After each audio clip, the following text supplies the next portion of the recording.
Donc Laurent Vergniaud, co-directeur du collectif 12, qui est une structure membre du réseau actif.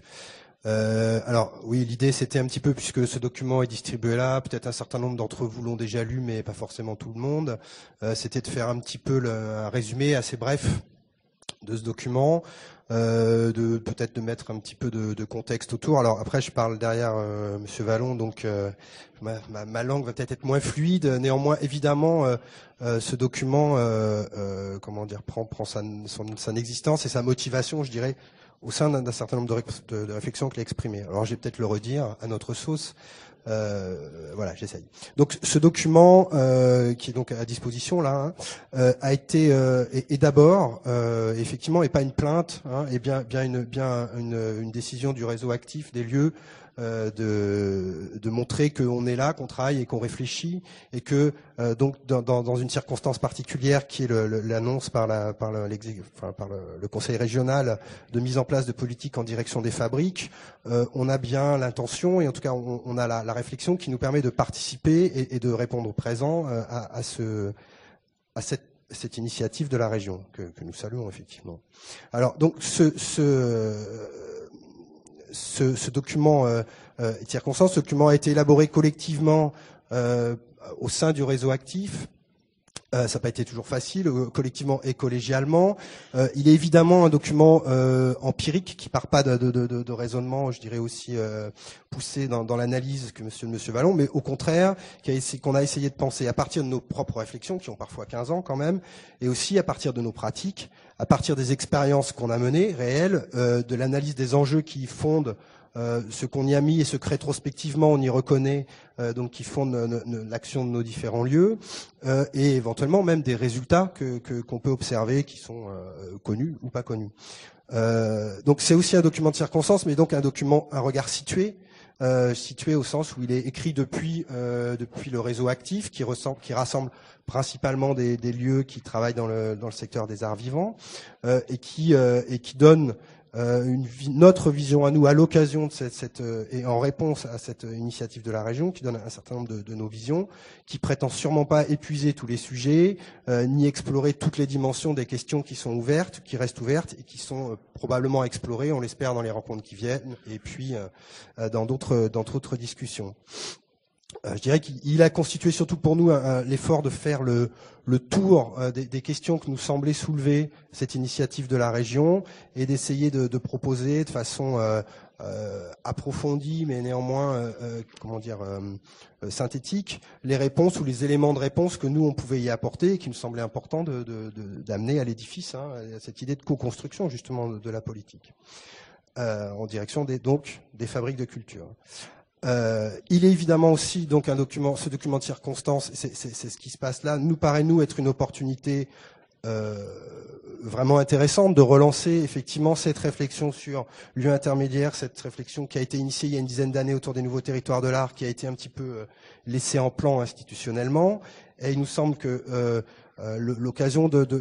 l'annonce de la région, la façon dont tous les lieux, tous les gens intéressés vont pouvoir y collaborer, et aussi l'occasion d'en faire quelque chose d'exemplaire au niveau national, qui a des liens aussi exemplaires au niveau européen, et qu'à partir de là, engager cette discussion-là, c'est pas simplement nous se positionner sur une potentielle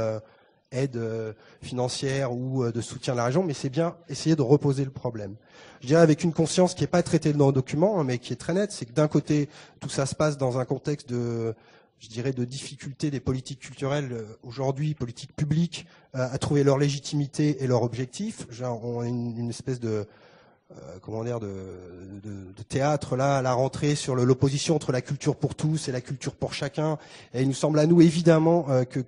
qu'on n'est pas là face à deux termes opposés, mais bien à une dialectique qu'il faut mettre en œuvre aujourd'hui autour du rapport à la culture administrée d'une part, et de l'autre part d'une espèce de supposé goût de chacun qui serait comme ça, qui n'aurait pas besoin d'être regardé. Donc c'est ce contexte de politiques culturelles qui sont un peu dans des impasses, et de l'autre côté, nous semble important aussi, dans un contexte d'évolution de la société, y compris depuis 10 ans d'ailleurs, je dirais sous l'influence, y compris des nouvelles technologies, du web, de ce qu'elles peuvent avoir changé dans le rapport à l'œuvre, dans le rapport du producteur au consommateur, qu'on va retrouver aussi en même temps dans d'autres développements du côté de l'initiative civile, de la réflexion sur l'économie solidaire, et sur tout ce genre de choses. Donc voilà. Alors nous, on l'a pas traité dans le document. On est resté dans quelque chose de très empirique. On est conscient que c'est au sein de ça que ça se passe, et évidemment, on a envie de poursuivre la discussion de ce côté. Alors, le document en lui-même, je vais essayer de faire très vite. Il est construit grosso modo en 4 parties, qui sont pour nous finalement le cheminement de notre raisonnement. Une première partie qui autour de la définition des fabriques, qu'on a intitulé, je sais plus, c'est compliqué, mais quel champ d'application pour une aide aux fabriques. Évidemment, avec un premier raisonnement, c'est qu'à partir du moment où la région nous annonce des aides aux fabriques de culture, se pose une première question très claire, c'est qu'est-ce que c'est qu'une fabrique de culture? Et évidemment, à partir du moment où on veut faire une politique, il va bien falloir définir quel est son champ d'intervention, à qui elle s'adresse, etc. Donc c'était le premier élément de recherche pour nous. Soit dit en passant, le mot fabrique, on l'a pas choisi. C'est clair, il vient d'un discours politique, pourquoi pas. Je pense qu'il est même intéressant. Je suis assez d'accord sur les connotations qu'il propose, dans lesquelles on se reconnaît. Si vous voulez, je suis allé regarder sur Wikipédia ce que c'est qu'une fabrique. Et une fabrique, selon Wikipédia, c'est un établissement d'importance moyenne à caractère artisanal ou industriel dans lequel on fabrique des produits à partir de matières premières. Et je dis ça, il me semble que c'est la chose intéressante, c'est qu'il y a une façon de retourner l'inconscient des politiques qui nous parlent de fabrique de culture, c'est-à-dire à quel imaginaire on a affaire. D'une certaine façon, le travail,